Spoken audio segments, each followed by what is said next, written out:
사무엘상 30장 7절로 봉독하겠습니다. 다윗이 아히멜렉의 아들 제사장 아비아달에게 이르되 원하건대 에봇을 내게로 가져오라.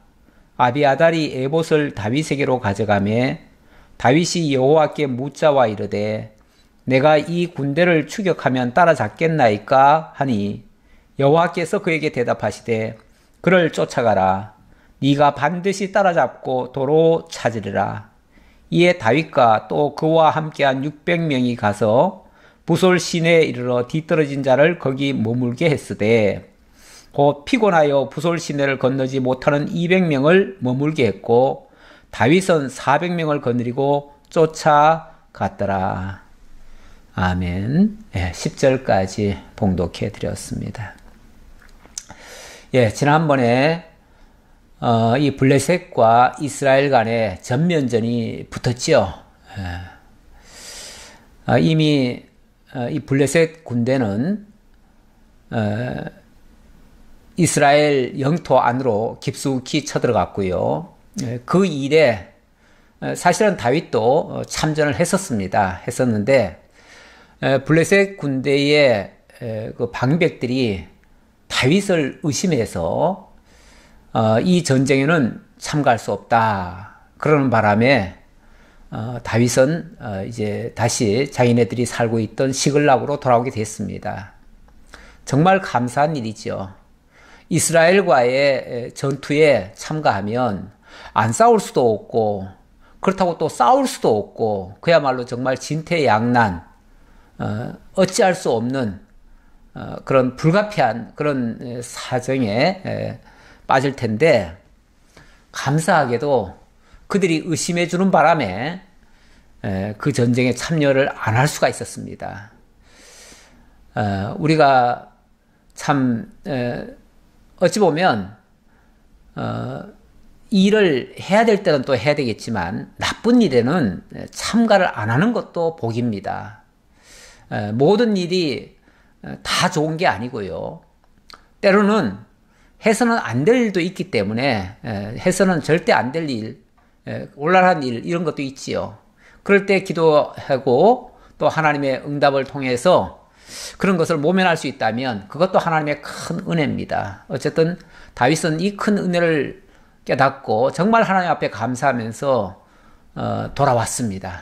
그런데 이게 웬일입니까? 자기네들이 살던 그곳으로 와보니까 마을이 다 불타버린 거예요. 불타버리고 사람들은 하나도 없는 거예요. 집들도 다 없어져 버렸어요. 얼마나 놀랐던지 함께 갔던 그 600여 명과 함께 다윗이 펑펑 울었지요. 우는 데서 그친 것이 아니고 나중에는 화가 난 그 백성들이 다윗을 죽이려고 돌을 들어서 치려고까지 했습니다. 왜 그러냐면 왜 유다와 싸우는데 거기에 우리가 참전을 해가지고 이 낭패를 당하게 했느냐 이거겠지요. 사람들이 좋은 일에는 그 공을 돌리기를 아까워합니다. 싫어합니다. 하지만 나쁜 일에 과를 돌리는 거는 굉장히 빨라요, 사람들이. 그래서 남을 욕하기는 빠르고요. 남을 칭찬하기는 굉장히 더디죠. 사실 이게 좀 바뀌었으면 좋겠어요. 화날 일은 아무리 좀 화가 나더라도 좀 참고 거기에 대한 자초지종을 제대로 좀 알아보고 그 다음에 해도 늦지 않아요. 근데 칭찬 같은 거는 그건 얼마든지 빨리 해도 좋잖아요. 칭찬은 빨리 할수록 좋고요. 화를 내거나 그런 것들은 좀 천천히 하면 좋은데 이 백성들은 좋을 때는 다윗에게 별로 감사했다는 표현이 별로 없는데 이런 안 좋은 일 당하니까 당장 그 원인을 다윗에게 돌리며 다윗을 쳐 죽이려고 했어요. 정말 다급했지요. 그런데 다윗이 지난주 그 마지막 끝에 보니까 6절에 백성들이 자기들 때문에 마음이 슬퍼서 다윗을 돌로 치자 하니 다윗이 크게 다급하였으나 그의 하나님 여호와를 힘입고 용기를 얻었더라. 정말 하나님의 도우심 아니면요 다윗도 그런 대우 받으면은 또 발끈할 수 있지요. 발걸하면은 그런 백성들 또 가만 내버려 두겠어요? 예, 그러면은 다윗도 성질이 있습니다. 지난번에 그 누굽니까? 나발. 예, 나발이 그렇게 좀 자기를 모욕적으로 대했을 때 그때 그거 못 참고 달려가서 죽이려고 했던 일이 있잖아요. 예, 다윗도 뭐 성질이라면은 성질이죠. 예, 성질이 있는 거죠. 예, 사람들이 성질 나면 뭐 하나님 잠시 제껴놓고 성질부터 일단 부려봅니다. 예, 그런 악심이 있어요. 누구든지 있어요, 다.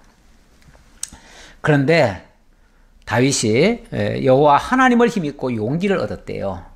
다시 말하면 하나님께 기도하면서 이 감정을 다스린 거죠. 그리고 나서 어떻게 했는가? 이제는 뭔가를 조치를 취해야죠. 어떻게 조치를 취하는가? 다윗이 아히멜렉의 아들 제사장 아비아달에게 이르되 원하건대 에봇을 내게로 가져오라. 아비아달이 에봇을 다윗에게로 가져가매 이 아비아달 제사장에게 에봇을 좀 가져오라고 했어요. 이 아비아달은 그 이가봇 계열이 아닐 거예요. 지금 이가봇은 그 사울 곁에 있습니다. 그런데 참 안타깝게도 이가봇은 하나님과의 교통이 거의 끊어져 버렸어요. 원래 이가봇이라는 말 자체도 여호와의 영광이 떠났다라는 뜻이고요. 그래서 이가봇 때에는 거의 하나님의 음성을 듣지는 못했어요. 우림과 둠밈으로도 하나님이 응답하지 않았어요.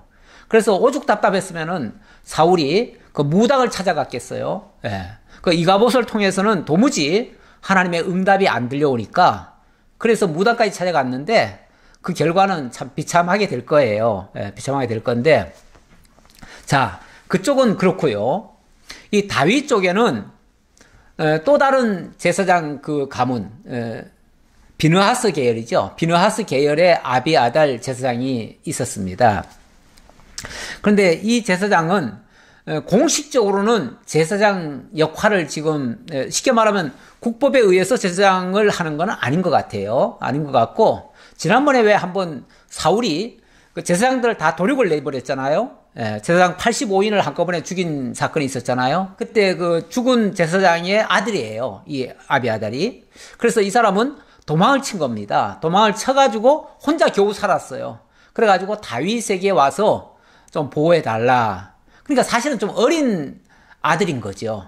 어리다 보니까 공식적으로 정상적으로는 제사장 역할을 하지를 못한 것 같아요. 그러다 보니까 다윗이 어쨌든 그래도 제사장 가문이니까 제사장의 어떤 역할은 맡기긴 했는데 제사장 역할을 제대로 하지는 못했어요.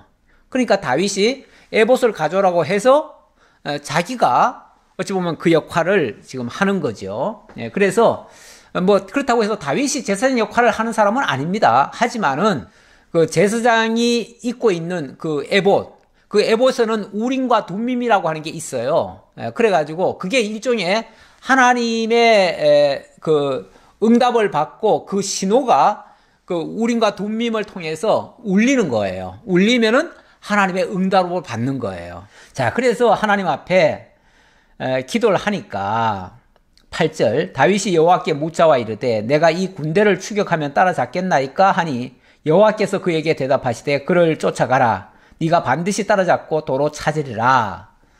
이제 우림과 둠밈을 통해서 그 신호가 쉽게 말하면 온 거예요. 와서 하나님이 다윗이 이제 묻는 대로 응답이 왔으니까 그렇게 받아들이는 거겠죠.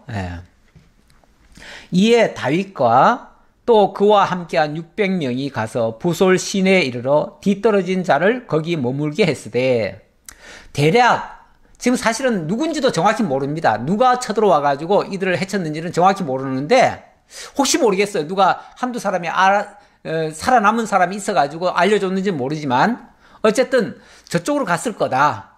저 아말렉 쪽에 사람들이 왔을 거다. 이런 어떤 짐작은 하지요. 왜 그러냐면 지난번에 다윗이 왜 아말렉을 친 적이 있잖아요. 그랬으니까 그들이 다윗이 없는 틈에 보복을 하러 왔을 거다라고 추정을 했을 수 있지요. 그래서 아마 그쪽을 향해서 달려가는데 중간에 부솔 시내가 있습니다. 부솔 시내를 건너면은 어찌 보면 이제 그들의 땅으로 넘어가는 거죠. 넘어가는데 문제는 이게 이제 적은 거리가 아니잖아요. 그리고 엊그제까지만 해도 벌써 3일 걸려가지고 여기까지 왔는데 3일 동안 아니면은 그 이전 벌써 또 한 3일간 또는 3, 4일간 올라갔을 테고 그 이스라엘과의 전투에 참가하느라고 올라갔다가 거기서 불합격 맞고 다시 되돌아오는데 또 3일 걸렸어요. 그러니까 적어도 일주일 이상의 밖에 나가서 지금 전쟁은 안 했지만 왔다 갔다 하는 거리도 이게 보통 거리가 아닙니다. 그 먼 거리를 군인들이 다녀왔으니까 사실은 다 지쳤죠. 사람들이 집으로 돌아오기까지는요, 막 즐거운 마음으로 달려옵니다. 그러니까 힘든 줄 몰라요. 힘든 줄 모르는데, 집에 와보니까 집에 아무도 없잖아요. 그리고 다 불타버렸잖아요. 그러고 나니까 다 좌절이 됐죠. 좌절이 된 상태에서 다시 적을 향해서 또 쳐들어가야 된다라고 생각하니까 다리가 다 풀려버린 거예요. 예, 다리가 다 풀려버린 거예요. 그래서 일부는 거기서 도저히 우리는 못 가겠다라고 주저앉은 사람들이 있었어요. 그래서 9절 이에 다윗과 또 그와 함께한 600명이 가서 부솔신에 이르러 뒤떨어진 자를 거기에 머물게 했으되 곧 피곤하여 부솔신을 건너지 못하는 200명을 머물게 하고 다윗은 400명을 거느리고 쫓아가니라. 그래서 도저히 지쳐서 우리는 더 이상 못 가겠습니다 하고 주저앉은 사람들, 그 사람들은 그러면 당신들은 여기서 머물러라. 이 부솔신을 건너지 말고 여기서 머물러 있어라. 라고 해놓고 그리고 나머지 400명만 데리고 계속 가는 거죠. 가다가 11절 무리가 들에서 애굽 사람 하나를 만나 그를 다윗에게로 데려다가 떡을 주어 먹게 하며 물을 마시게 하고 그에게 무화과 뭉치에서 뗀 덩이 하나와 건포도 2송이를 주었으니 그가 밤낮 사흘 동안 떡도 먹지 아니하였고 물도 마시지 못하였음이니라. 그런데 그 다급하게 달려가던 이 다윗 일행이 누구를 만나냐면 길거리에 쓰러져 있는 한 사람을 보게 돼요. 그런데 그 사람을 가만히 보니까 애굽 사람 같아요. 네, 애굽 사람 같은데 어쨌든 사람이 지금 쓰러져 가지고 기운을 못 차리고 드러누워 있으면 그런 사람을 돌보는 게 맞지요. 맞는데 지금은 워낙 지금 전쟁을 지금 하러 가는 중이라 그 정황적으로 보면 그런 사람 지금 다급한데 한시가 지금 급한데 그 사람 붙잡고 또 시간 낭비할 수 없잖아요. 원칙은. 그래서 아마 계산적으로 따지는 사람 같으면은 뭐 그런 사람이 옆에 있더라도 지금 우리 갈 길이 바쁘다. 빨리 가야지. 하고서 아마 가려고 했을 거예요. 근데 다윗이 누굽니까?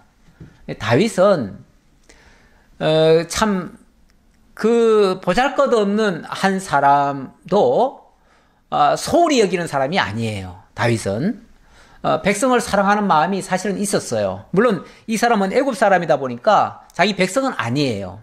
하지만 죽어가는 사람을 보면서 그를 몰라라 하고 매몰차게 그냥 모른 척하고 눈 감고 넘어갈 수가 없는 거예요.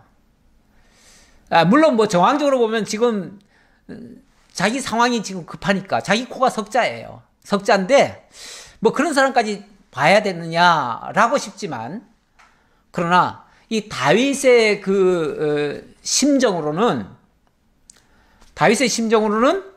이걸 못 본 채 할 수가 없는 거예요. 이런 마음.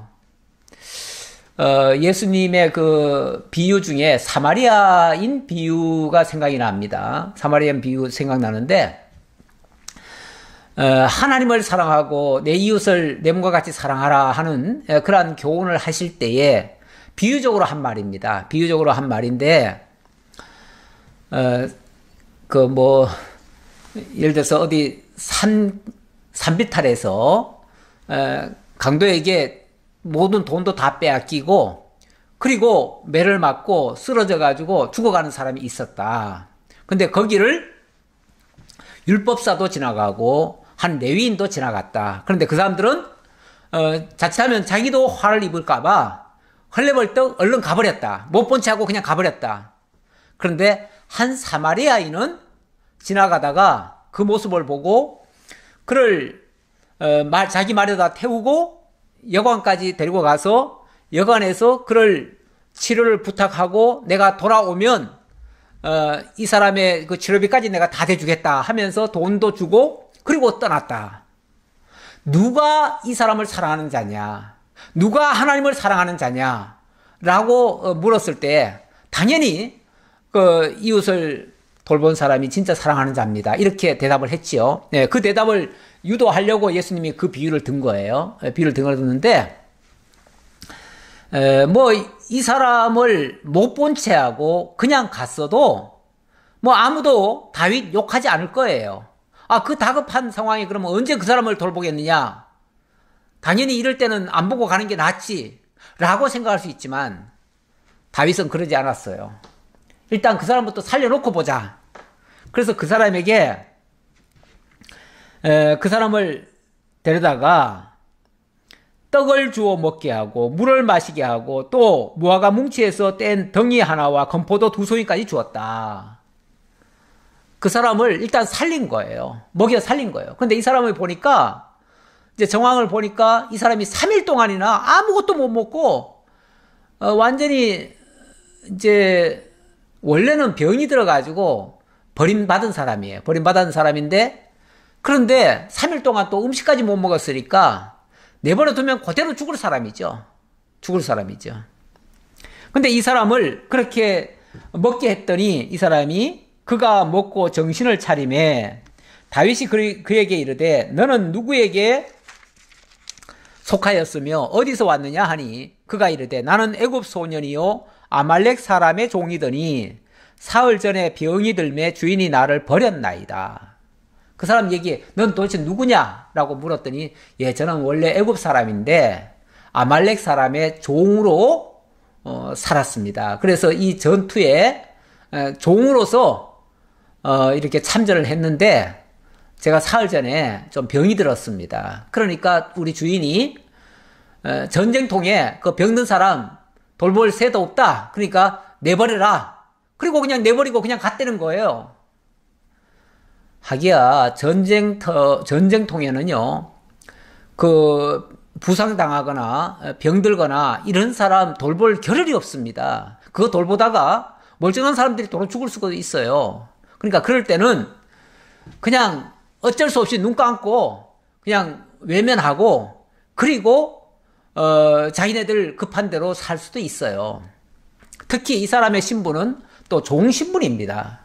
종은 원래 옛날의 종은요 사람 취급을 하지 않습니다. 사람 취급을 하지 않고 물건 취급을 합니다. 그러니까 물건이라고 하는 거는 필요하면 쓰고요. 필요 없으면은 버리는 거예요. 그게 물건들이잖아요. 예. 물건은 뭐 낡으면은 그것 때문에 아까워합니까? 그냥 낡으면 그냥 버리는 거죠. 고장나면 버리는 거죠. 예. 요즘은 워낙 흔해가지고요. 고장나면 웬만하면 다 버리더라고요. 예. 그런데 남이 버린 그 사람을 다윗은 돌보았습니다. 그리고 치료해 주었습니다. 다시 되살린 겁니다. 그랬더니 놀라운 역사가 일어났습니다. 왜냐하면 이 사람은요 그냥 지나가다가 쓰러진 사람이 아니에요. 오히려 이스라엘 그 시글락 땅을 침노했던 아말렉 군대에 속했던 사람이에요. 속했던 사람이다 보니까 거기에 대한 정보를 다 알고 있어요. 이 사람을 살려주고 이 사람을 통해서 그 정보를 받는다는 것은 적의 심장을 깨뚫어 보는 거나 똑같아요. 그 적의 약점이 무엇이며 그 적은 어떤 상태이며 거기에는 사람이 얼마나 있으며 지금쯤 그 사람들은 어디 가 있을 것이다. 이것까지 다 알게 되는 거예요. 한마디로 적에 대한 고급 정보를 다 아는 거죠. 왜 그 전쟁에서요. 적을 알고 나를 알면 백전백승이란 말이 있죠. 적의 그 동태를 정확히 파악만 할 수 있으면요. 얼마든지 이길 수 있습니다. 위기는 그 적을 모를 때 위기죠. 그러나 적을 알면 그 위기는 오히려 기회로 바뀔 수가 있습니다. 그래서 다윗은 이 정말 참 보잘것없는 한 사람을 살려줬을 뿐인데 그 사람을 통해서 엄청난 소득을 얻은 거예요. 어찌 보면 이제 쫓아가서 이제 적을 분명히 알았잖아요. 사실 여기 처음에 달려왔을 때는 추측만 했지 진짜 적이 누군지도 몰랐어요. 그랬는데 이제는 적을 분명히 알았잖아요. 그리고 그 적의 사람들이 얼마쯤인지 알았잖아요. 그리고 그들이 지금쯤 어디 가 있다는 것도 알았잖아요. 그들에 대한 정보를 다 알았어요. 이렇게 되면 이쪽에서 작전을 펼칠 수가 있어요. 전략을 세울 수가 있어요. 그러면은 얼마든지 그들이 생각지도 못했던 방식으로 그들을 쳐들어갈 수가 있고 그들을 제압할 수가 있는 거예요. 이건 굉장한 소득을 얻은 겁니다. 그래서 다윗은 어찌 보면 그 한 사람 불쌍해가지고 도와줬을 뿐인데 그 일을 통해서 어마어마한 소득을 얻은 거예요. 자, 그러면서 좀 더 정보를 더 알려줍니다. 우리가 그렛 사람의 남방과 유다에 속한 지방과 갈렙 남방을 침노하고 시글락을 불살랐나이다. 이 사람들이 어디 한 군데만, 요 시글락만 표적해가지고 점령을 한 게 아니고 지난번에 왜 다윗이 좀 거처하던 곳 몇 군데가 있어요. 여기 뭐 갈렙이라는 지역도 나오고 또 유다에 속한 지방 뭐 몇 군데 나오지요. 어찌 보면 다윗이 그동안 이 거처하면서 있던 곳들을 그러면서 아마도 다윗이 그쪽 지역에 있으면서 거기에 어떤 선한 영향을 끼쳤던 장소일 수도 있어요.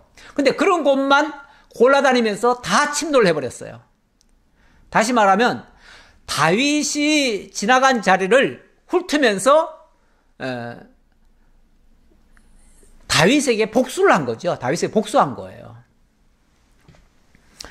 그러니까 다윗이 그에게 이르되 네가 나를 그 군대로 인도하겠느냐 하니 그가 이르되 당신이 나를 죽이지도 아니하고 내 주인의 수중에 넘기지도 아니하겠다고 하나님의 이름으로 내게 맹세하소서. 그리하면 내가 당신을 그 군대로 인도하리이다 하니라. 네가 그 군대가 지금 어디 있는지 우리를 좀 인도해서 그리로 갈 수 있겠느냐라고 하니까 당신이 나를 안 죽이고 또 나를 쉽게 말하면 전 주인에게로 돌려보내지만 않는다면 그렇다면 제가 얼마든지 해드릴 수 있죠. 이제부터는 제가 당신의 종이 되겠습니다. 당신의 종이 될 테니까 이제부터는 당신이 나를 책임만 져준다면 제가 그렇게 하지요. 라고 얘기를 하는 거죠. 그야말로 천군 만마를 얻은 셈이죠. 그 한 사람 같지만 보잘것없는 한 사람이지만 그 보잘것없는 그 한 사람이 그 대적을 다 제압할 수 있는 그런 역량을 가지고 있는 거나 똑같아요. 엄청난 수확인 거죠. 이게 이제 정말로 하나님께서 붙여준 사람이라고 말할 수 있습니다. 하나님이 이렇게 귀인을 보내주신 거예요. 남이 보면 보잘것없는 정말 버림받아 마땅한 그런 종처럼 여겨지지만 하나님께는 아주 귀한 귀인인 거예요. 귀인. 그래서 다윗은 귀인을 만난 거예요. 버려진 종을 만난 게 아니고 하나님이 보내준 사자를 만난 거나 똑같아요. 그가 다윗을 인도하여 내려가니 그들이 온 땅에 편만하여 블레셋 사람들의 땅과 유다 땅에서 크게 약탈하였으므로 말미암아 먹고 마시며 춤추는지라. 이 아말렉은 신났어요. 다윗이 없는 동안에 그동안 다윗의 영향력 아래에 있던 그 지역들을 다 쑥대밭을 다 만드는 거 아니에요? 다 노력한 거 아니에요? 그러니까 수확이 어마어마하게 많았겠죠. 어마어마하게 많았어요. 그러니까 뭐 그들은 신났어요. 야, 우리가 역대 이렇게 큰 수확을 거둬본 적이 없다. 다윗은 지금쯤 아마 저기 이스라엘과의 전쟁에 지금 참전했겠지? 아무도 없는 정말 무주공산 같은 곳에 가가지고 자기네들이 마음껏 휘둘러도 누구 하나 항변도 못했잖아요. 누구 하나 대적도 안 했잖아요. 그냥 마음껏 다 약탈해가지고 올 수 있었고 불필요한 것들은 다 불사질러버리고 완전 승리를 다 거두고 왔지요. 자, 그 장면을 다윗이 보고 참 기가 막히죠. 기가 막힌데 어쨌든 이제 냉정하게 정신을 차리고 이제는 그들을 공격할 때가 된 겁니다. 그래서 다윗이 새벽부터 이튿날 저물 때까지 그들을 침해 낙타를 타고 도망한 소년 400명 외에는 피한 사람이 없었더라. 그 400명 외에는 피한 사람이 없었다 하는 거 보니까 도망간 사람이 한 400명 되고 또 나머지는 다 이제 그들을 도륙을 냈는데 그러니까 실제로는 뭐 한 1000여 명 이상이 됐다는 얘기겠죠. 예. 근데 그 다음날 새벽부터 이튿날 저물 때까지 그러니까 아마 밤중까지 쫓아가서 거기서 이제 어느 일정한 곳에서 기다리고 있다가 새벽녘에 그들이 다 술 먹고 막 지금 취해가지고 다 쓰러져 자고 있을 때 그때 야간에 쉽게 말하면 쳐들어간 거죠. 근데 그들은 아마 이제 다윗은 저기 지금 이스라엘 땅에 가가지고 지금 이스라엘과 지금 전쟁하고 있을 테고 그 정보를 알았겠죠. 그들도 알고 지금 쳐들어왔을 테니까요. 그 빈 자리를 알고 지금 쳐들어왔을 거니까 자 그래서 아주 안심하고 있었던 거죠. 그들은 이제 대승을 거뒀고 이제 우리가 완전히 이제 승리자다 하니까 막 자축을 한 거예요. 막 그리고 술을 너무 기분 좋으니까 술을 잔뜩 먹고 다 쓰러져 잤던 거예요. 솔직히 뭐 그런 상태에서 무찌르는 거는 뭐 이쪽은 지금 그들을 잡으러 간 거고 그들은 뭐 방심한 틈에 밤새 그들을 친 거죠. 쳤더니 새벽부터 이튿날 저물 때까지 쳤는데 그러니까 하루 종일 쳤다는 얘기겠죠. 하루 종일 쳤다는 얘기인데 그렇게 치고 나니까 도망한 사람이 400명 외에는 피한 사람이 없었더라. 400명 정도는 아마 도망을 갔던 것 같아요. 그래서 국경을 넘어버린 거죠. 그 외에는 다 죽였다. 그러니까 아마 몇천 명이 됐을 수도 있어요. 몇천 명이 됐는데 한 400명만 겨우 살아가고 나머지는 다 도륙을 냈다. 자, 그리고 나서 18절 다윗이 아말렉 사람들이 빼앗아 갔던 모든 것을 도로 찾고 그의 두 아내를 구원하였고 그들이 약탈하였던 것 곧 무리의 자녀들이나 빼앗겼던 것은 크고 작은 것을 막론하고 아무것도 잃은 것이 없이 모두 다윗이 도로 찾아왔고 참 놀라운 승리를 거뒀습니다. 그래서 그들은 뭐 이제 정말 신나게 빼앗아 왔다고 생각했겠지만 갑자기 급습을 당하니까 우선은 목숨만 살아야지 어떻게 합니까? 그래서 목숨만 나 살려라 하고서는 다 도망친 거죠. 다 도망쳐가지고 도망치는데 무슨 뭐 재산을 가져가겠습니까? 사람을 끌고 가겠습니까? 아무것도 못하지요. 그냥 도망갔을 뿐이죠. 그러니까 다 빈몸뚱아리로 다 도망간 거예요. 그러니까 그동안 힘써서 빼앗아 온 것들 그리고 힘써서 데리고 온 사람들 이스라엘 사람들 그 부녀자들 그들을 결국은 다 내버려 두고 도망을 간 거죠. 그래서 다윗이 아무것도 잃은 것이 없이 모두 다 도로 찾아왔다. 아무것도 잃은 것이 없이. 정말 다행이죠.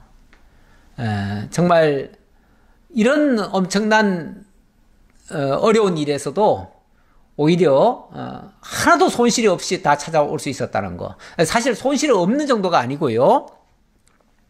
없는 정도가 아니라 다윗이 또 양떼와 소떼를 되찾았더니 무리가 그 가축들을 앞에 몰고 가며 이르되 이는 다윗의 전리품이라 하였더라. 양떼와 소떼까지 찾았다네요. 그런데 이거는 그 이스라엘의 양떼와 소떼가 아니라 그 이상의 것, 다른 지역에서 빼앗은 것들까지도 다 찾아온 거예요. 그러니까 그들이 뭐 빼앗아가면서 나쁜 것들은 안 가져갔겠죠. 좋은 것들만 가져갔겠죠. 좋은 것들만 가져갔을 텐데 그 좋은 것들을 다 가져온 거예요. 그러니까 다윗은 어찌 보면 자기네들이 잃었던 것보다도 몇 배나 더 많이 얻은 거예요. 아마 이런 게 열이라면 찾은 거는 100을 찾아왔을 거예요. 10배는 더 찾아왔을 거예요. 그러니까 이거는 일종의 이제 전리품이 되는 거예요. 전리품. 예. 전쟁을 하고 전쟁을 통해서 얻은 이득들이죠. 이득들인데 뭐 그들이 다 놔두고 갔으니까 그걸 다 빼앗은 거나 똑같지요. 자, 이렇게 되니까 다윗은 이제 대승을 거둔 거예요. 정말 감사한 일이죠. 정말 어려운 시절인데 다윗에게는 이 어려운 일들을 한번 겪고 나니까 오히려 승리의 역사들이 일어나고 그것 때문에 하나님 앞에 감사할 일이 넘치네요. 정말 제가 지난주에는 위기를 기회로 바꾸시는 하나님, 이런 식으로 제가 말씀을 전했던 걸로 기억이 나는데, 정말 이 다윗에게 있었던 절대절명의 위기 상황이 오히려 하나님 앞에 크게 찬양할 수 있는 그 기회 상황으로 완전히 반전이 되었죠. 그래서 이런 것들을 깨닫고 나면요, 앞으로 만약에 이런 위기가 또 온다고 할지라도 더 이상 위기를 위기로 느끼는 게 아니라 위기 때에는 오히려 하나님의 더 큰 은혜를 깨달을 수 있다라고 바뀌어지죠. 그렇게 믿어질 거 아니에요. 그렇게 믿어지면 그 다음부터는 어떠한 위험이 와도 어떠한 위기가 와도 더 이상 위기로 안 받는 거죠. 위기로 안 받고 오히려 하나님 앞에 감사하고 이번에는 이 위기를 통해서 하나님이 어떤 역사를 더해 주실까 이런 어떤 기대를 가지고 뭐 또 새로운 하나님의 보여주시는 어찌 보면 비전 같은 소망을 품고 그리고 그 일을 할 수 있겠죠.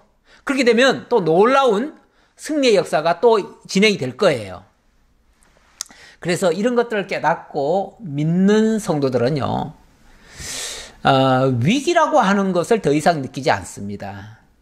위기는 곧 기회가 되고요. 그 기회는 하나님의 영광을 발견하는 때가 되고요. 그렇게 되어지면 그들의 입술 속에서 하나님을 찬양하는 그런 결과가 나올 거예요. 이게 정말 신나는 신앙생활 아닙니까? 만약 우리 삶에서 그런 모습들이 계속 반복이 되어진다면 우리의 삶이 몸이 건조한 게 아니라 아주 신나지요. 하나님의 역사를 정말 체험하는 결과가 되어지고요. 하나님이 함께 하시고 인도하시고 승리케 하시고 보호하신다는 이런 역사를 우리가 반복하면 반복할수록 우리의 믿음은 점점 더 커가는 거죠. 그래서 어떤 상황에서도 요동치지 않는 그런 믿음을 이 다윗도 가면 갈수록 더 크게 발견하게 되는 거죠. 그래서 다윗이 이런 걸 하나씩, 이런 사건 하나 깨달을 적마다, 사건 하나 만날 때마다 다윗에게는 시편에 보면은 이런 사건 하나씩 만날 때마다 그때 또 찬양을 부릅니다. 그때 찬양. 그러니까 참 이런 것 많이 경험하면 할수록요, 찬양거리는 더 많아져요. 그래서 우리의 삶 속에서도 어려운 일이 발생되면 그걸로 낙심할 게 아니에요. 낙심할 게 아니고 이번에는 또 이 사건을 통해서 하나님이 어떻게 역사하실까 오히려 기대가 되어지고요. 그래서 기도하면서 지혜롭게 그 문제를 파악하고 해결할 수 있는 그런 능력까지 발휘가 되어지죠. 자, 어쨌든 감사한 일입니다. 이번 사건을 통해서 또 하나님의 크신 은혜를 더 기억하는 그런 계기가 되었습니다. 다윗이 전에 피곤하여 능히 자기를 따르지 못하므로 부솔 시내에 머물게 한 200명에게 오매 그들이 다윗과 그와 함께한 백성을 영접하러 나오는지라. 예. 이제 다윗이 이제 어찌 보면 이 전쟁에서 승리한 거 아닙니까? 예, 승리하고 그리고 이제 많은 노략물들을 가지고 다시 자기네들이 살고 있던 그 시글락 땅으로 돌아옵니다. 돌아올 때는 이제 거기까지 간 사람들은 장정만 400명이었는데 거기서 돌아올 때는 거기에 부녀자들 적어도 아마 한 200여 명은 되지 않았을까 싶은데 그 200여 명까지 데리고 오지요. 데리고 오니까 갈 때보다도 훨씬 더 많았지요. 그리고 뿐만 아니라 빈손으로 달려갔는데 올 때는 엄청난 노량물까지 같이 가지고 오지요. 그 모습을 보고 부솔 시내를 건너지 못했던 한 200여 명이 남아있잖아요. 그 사람들이 그 모습을 보고 너무 반가워서 막 뛰어나오는 거예요. 그러면서 이 다윗 일행을 영접을 하는 거예요. 그랬더니 다윗이 그 백성에게 이르러 문안하매 다윗과 함께 갔던 자들 가운데 악한 자의 불량배들이 다 이르되 그들이 우리와 함께 가지 아니하였은즉 우리가 도로 찾은 물건은 무엇이든지 그들에게 주지 말고 각자의 처자만 데리고 떠나가게 하라 하는지라. 그들이 너무 반갑게 막 이렇게 영접을 해서 오니까 다윗은 그들에게 문안했습니다. 다시 말하면 여러분들 그동안 잘 지냈느냐고, 평안했느냐고, 무슨 다른 문제는 없었느냐고, 그러면서 아주 다정하게 얘기를 하는 거죠. 다정하게 얘기를 하니까 이 다윗 곁에 있던 그 400명 중에 400명의 장정들 중에 일부가 성질이 고약한 친구들이 좀 있어요. 여기는 표현을 그렇게 했네요. 다윗과 함께 갔던 자들 중에서 악한 자와 불량배들이 다 이르되 이렇게 얘기를 하네요. 아무리 다윗 군대 곁에 있는 사람이지만 다윗의 군대이긴 하지만 다윗 군대 안에도요 한마디로 성질이 안 좋은 사람들이 있어요. 평소에 마음 씀씀이도 선한 마음이 아니라 좀 악한 마음을 가지고 있던 사람들. 이런 사람들이 왜 지난번에 그 다윗이 시글락에 돌아왔을 때 시글락이 다 불탄 걸 보고 그때는 막 다윗을 돌로 쳐 죽이려고 했던 사람이 있을 거 아니에요. 어쩌면 그 사람들일 거예요. 그 사람들. 그러니까 다윗이 잘못했을 때는 다윗에게 막 화내고 또 이번에는 그들 중에서 200명 정도가 너무 힘들어가지고 같이 못 가니까 이번에는 그들을 또 쉽게 말하면 왕따시키자 이러는 거죠. 저들은 우리 전쟁 나가가지고 우리가 싸울 동안에 이 사람들은 여기서 놀고 있지 않았느냐. 부솔 시내에서 지금 오지도 않고 여기서 놀고 있지 않았느냐. 저 놀고 있던 사람들한테 우리가 뭘 주겠냐고. 저 사람들은 그냥 자기네들 처자식만 줘가지고 그것만 가지고 빈털터리로 가도록 하자. 이렇게 얘기를 하네요. 그러면 나머지는요? 나머지는 우리가 노력했으니까 우리가 다 가져야지. 나머지는 다 자기네들이 가지고 그 사람들은 참전을 안 했으니까 그들은 빈털터리로 가게 하자. 물론 뭐 세상에 경제적 논리로 따지면요. 그것도 일리는 있어요. 왜냐하면 세상에서는 일 많이 하는 사람, 열심히 한 사람 더 거두지요. 그 사람들이 소득을 더 많이 얻지요. 그리고 일 안 하고 뒤에서 좀 처져 있고 그런 사람은 소득 받을 게 없지요. 그러니까 경제 논리로 따지면은 일 많이 하고 열심히 한 사람에게 더 많이 주는 거는 있을 수 있어요. 근데 그런 논리로 지금 자기 형제들에게 지금 대우를 하는 겁니다. 이건 정당한 일인가? 그런데 이건요, 그 중심을 봐야 됩니다. 중심을. 그들이 600명 중에 200명이 이 전쟁에 마지막에 참전을 못했습니다. 못했으면 그들이 진짜 이 전쟁 하기 싫어서 또는 자기네들은 안 좋은 일을 안 하려고 힘든 일을 안 하려고 그렇게 나자빠진 사람들인가? 꼭 그렇게 볼 수가 없잖아요. 왜냐하면 어쨌든 처음에 600명이 다 함께 그 전쟁터에 나갔었어요. 나갔었는데 너무 힘들게 일주일 동안 오다 보니까 지쳐버린 거예요. 지치다 보니까 한 200여 명이 더 이상 우리는 못 가겠다고 그랬던 것이고, 그러면 다윗이 그때 허락을 했잖아요. 그러면 너들은 여기 있어라. 여기 있으면서 여기서 쉽게 말하면은 좀 지켜다오. 만약에 후방에서 누가 막 치는 자가 있다면 그때 너희들이 책임지고 아마 이렇게 얘기했을 수도 있어요. 왜냐하면 어쨌든 시글락 땅에 가까운 쪽에도 자기네 편이 있는 거예요. 물론 그들은 지금 전쟁에 참가를 안 했습니다. 안 했지만 그래도 전쟁에 참가하는 자와 마음은 같은 마음으로 그들이 나가서 반드시 이기고 우리는 힘이 들어서 도저히 못 가지만 같이 이기고 같이 돌아왔으면 좋겠다. 이렇게 지금 어찌 보면 기도하는 마음으로 거기에 머물러 있었을 거예요. 물론 거기서부터도 자기네들은 완전히 거기서 우리는 이것도 안 하겠다. 우리는 딴 데 가겠다. 그러고는 만약에 그들을 기다리지도 않고 있었다면 그거는 나쁠 수 있어, 진짜. 그건 진짜 이 전쟁에 참가하지 않으려고 빼는 거니까 그럴 수 있는데 어쨌든 거기에 머물러 있었다는 것만 해도 심정적으로는 동조를 한 겁니다. 그렇기 때문에 이렇게 요구하는 거 좀 과도한 요구입니다. 다시 말하면 참전했던 사람들이 저 사람들은 참전 안 했으니까 저 사람들은 빼놓자 라고 말하는 거 말이에요. 예, 그렇게 말하는 거는 옳지 않다 그 말이에요. 그러다 보니까 성경도 그렇게 표현을 했네요. 그렇게 생각하는 사람들이 악하다고, 그렇게 말하는 사람들이 불량배라고, 양심적으로 깨끗지 않다 그 말이죠. 정당하지 않다 그 말이죠. 예. 그러면서 다윗이 이르되 나의 형제들아 여호와께서 우리를 보호하시고 우리를 치러 온 그 군대를 우리 손에 넘기셨은즉 그가 우리에게 주신 것을 너희가 이같이 못하리라. 그랬더니 다윗이 이렇게 말을 하네요. 형제들아.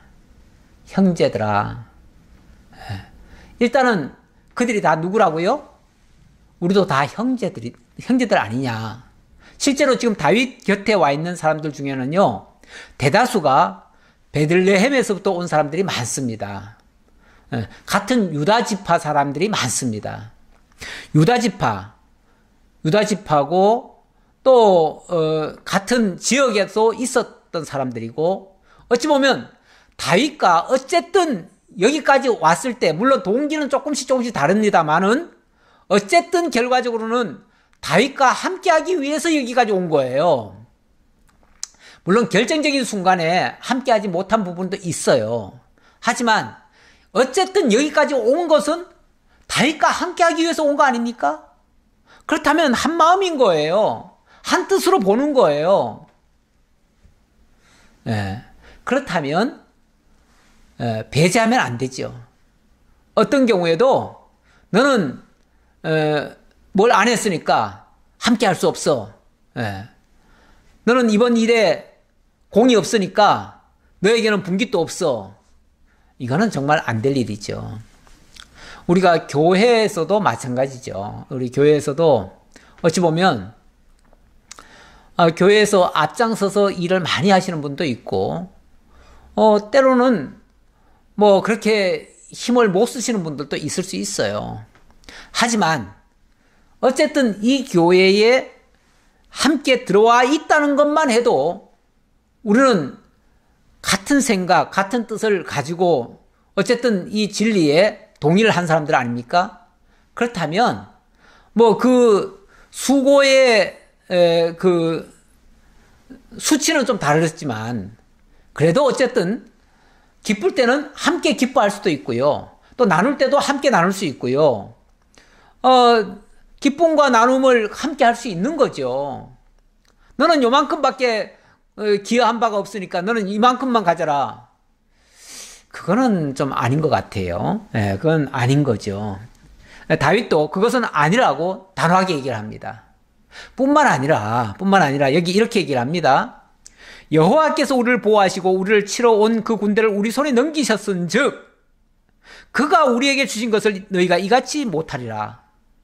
다시 말하면 이번 전쟁의 공이 그 앞장섰던 사람, 그 사람들의 공만이 아니고 여호와께서 이렇게 해주신 거 아니냐 그 말이죠. 여호와께서 이렇게 해주신 거 아니냐. 물론 그들이 거기까지 달려간 거는 수고를 더한 건 맞아요. 맞지만 기본적으로 이번 전쟁을 승리할 수 있었던 근본에는 하나님의 역사가 있었다는 거죠. 하나님의 역사. 그렇죠. 가다가 아말렉 그 종 하나를 만났잖아요. 그 종을 만난 것도 정말 하나님이 붙여준 사람이에요. 그 사람 아니었으면요, 솔직히 거기까지 어디가 표적이 있는지도 몰라요. 적도 모르고 달려갔을 거예요. 그리고 사람이요, 흥분하고 너무 막 분하면요, 이성을 잃어요. 그래서 달려가긴 열심히 달려가는데 효과적인 싸움을 할 수가 없어요. 그러면은 달려갔다가 그들에게 도로 죽임 당할 수도 있어요. 그런데 놀랍게도 하나님께서 가다가 적의 편에 있던 사람을 만나게 됐죠. 그리고 그를 돕게 됐죠. 그리고 그를 통해서 고급 정보를 다 얻었죠. 그래서 전략을 세워가지고 그들을 효과적으로 칠 수가 있었어요. 이게 하나님이 붙여준 거 아니면은 뭘로 설명할 수 있나요? 이거 하나님이 해주신 거예요. 다시 말하면 이번 전쟁을 이기게 한 것은 우리가 이긴 게 아니라 하나님이 이기게 하신 거다. 그렇다면 하나님이 주신, 결국은 이게 선물이나 마찬가지인데 하나님의 선물을 같이 나눠야지.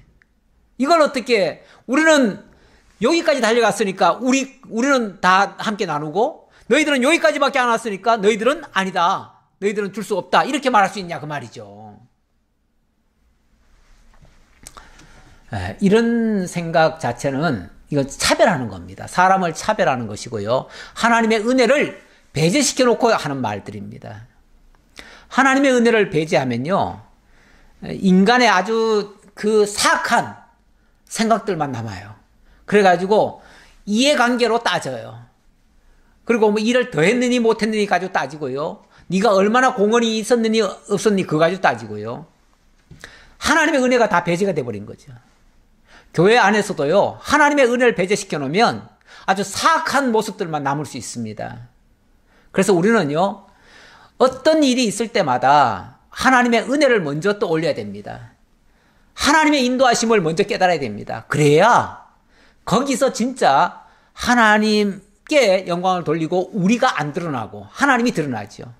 그랬을 때 진정한 그 은혜가 있는 것이지, 자꾸 우리가 내세워지고 우리를 앞세우고 그러면요, 하나님이 가리워져요. 그러면 더 이상 하나님의 은혜는 없어요. 이런 것은 굉장히 조심해야 될 부분입니다. 그래서 이거는 전적으로 하나님이 우리에게 주신 거다. 그런데 왜 너희들 마음대로 나누려고 뭐 누구는 줘야 되니 말아야 되니 그러냐. 결국 그들을 안 주겠다는 거는 너희들이 더 먹겠다는 얘기잖아요. 그렇죠? 이것도 아주 욕심이죠. 그러면서 24절, 이 일에 누가 너희에게 듣겠느냐. 이런 주장 누가 받아들일 수 있겠느냐 그 말이죠. 전장에 내려갔던 자의 분깃이나 소유물 곁에 머물렀던 자의 분깃이 동일할지니 같이 분배할 것이니라 하고, 전장에 나갔던 자의 분깃이나 소유물 곁에 머물렀던 자의 분깃이 동일하다. 그러니까 여기에 지금 머물러 있는 사람들도 가만히 보니까 그들도 아무것도 안 한 건 아니에요. 아무것도 안 한 건 아니에요. 소유물 곁에 있었다 그러잖아요. 다시 말하면 일단 전쟁에 참가하려다 보니까 멀리 가는데 음식물도 챙겨갔을 테고요. 아마 보급품들이 있을 거예요. 그 보급품들을 가지고 갔는데 돌아와서 보니까 갑자기 지금 일을 당한 거 아니에요? 그러니까 다급하게 지금 전쟁터에 나가야 되는데 그 무거운 거, 그 무겁게 가져갔던 거, 그것들을 다시 그 아말렉 군대 쫓아가는 데까지 다 끌고 갈 수가 없어요. 그러니까 아마 필요한 것만 챙기고 빨리 가기 위해서, 그리고 나머지는 아마 거기 머물러 있는 사람들 곁에 놔둔 것 같아요. 그러다 보니까 그 사람들도 공이 전혀 없는 게 아니에요. 다시 말하면 그 소유물 곁에서 소유물 지켜준 것도 그 사람들의 공이에요. 공으로 따지면 그렇다 그 말이에요. 그러면 이 사람들의 공은 요만큼이고 이 사람들의 공은 이만큼이고 이렇게 생각할 수 있나요? 세상에 너무 경제 논리에 따지다 보니까, 예를 들면 세상에서 남자들은 밖에 나가서 일을 해가지고 월급을 많이 받아오니까 남자들의 공은 그 가정을 일구는데 남자들의 공은 이만큼이라고 얘기를 하고, 여자들은 집에서 밥만 하고 빨래하고 애들 키우고 했으니까 돈벌이가 하나도 없었다는 거죠. 그러니까 이 가정의 소득에 여자는 요만큼밖에 공헌을 안 했다. 그러니까 혹시라도 나중에 만약에 이 부부가 살다가 좀 안 좋은 일이 있어가지고 나뉘게 되면 남자의 몫은 이만큼 챙겨줘야 되고 여자의 몫은 요만큼이다. 이렇게 말하면 이게 공정한 겁니까?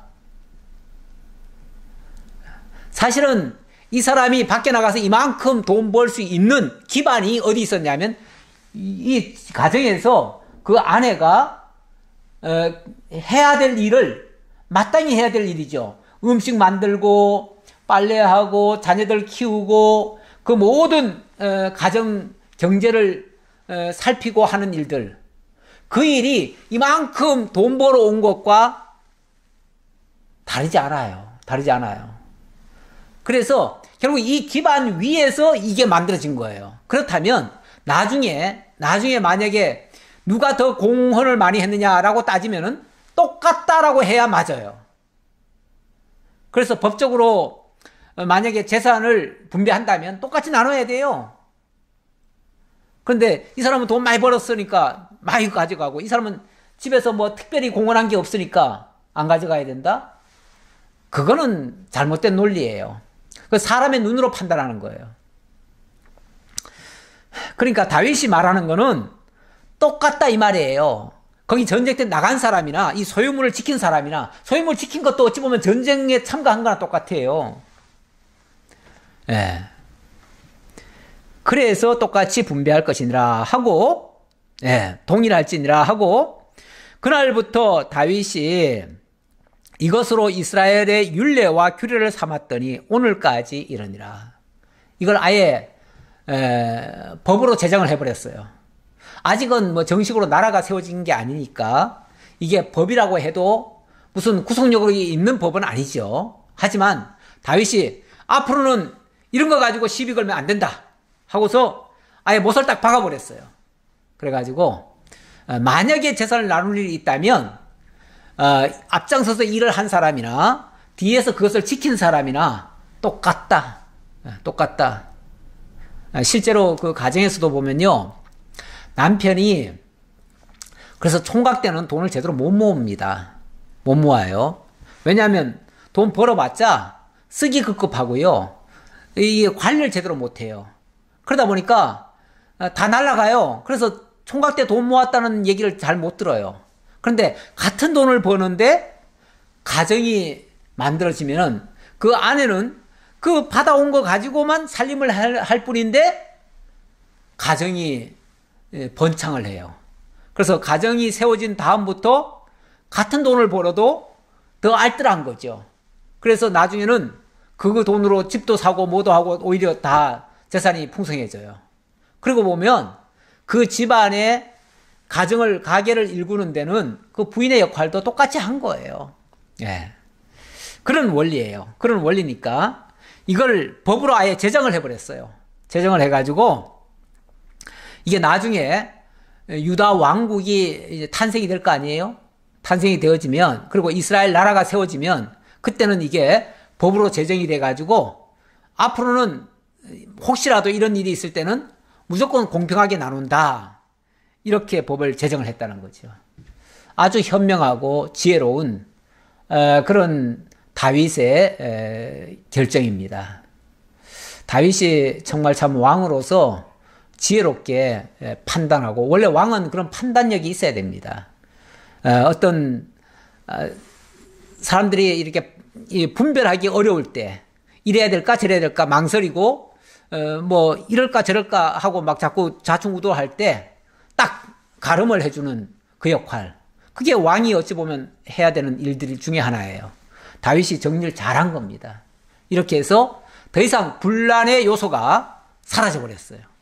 뭐 악한 자들, 자기네들 생각대로 하려는 자들, 이런 자들을 악하다 표현한 거죠. 뭐 진짜 막 악했다, 이런 진짜 불량배다 이런 의미가 아니라 그 자기들 마음대로 하려고 하는 생각들, 이런 사람들을 지금 표현한 표현이었습니다. 기도하겠습니다.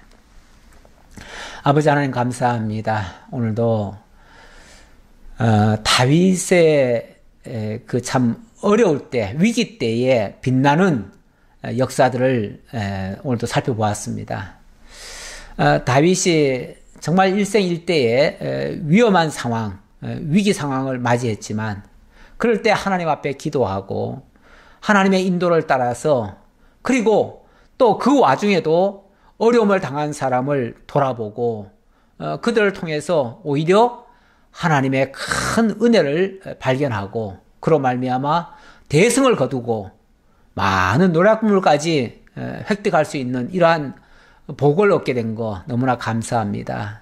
많은 것을 오늘도 저희들에게 또 교훈으로 주십니다.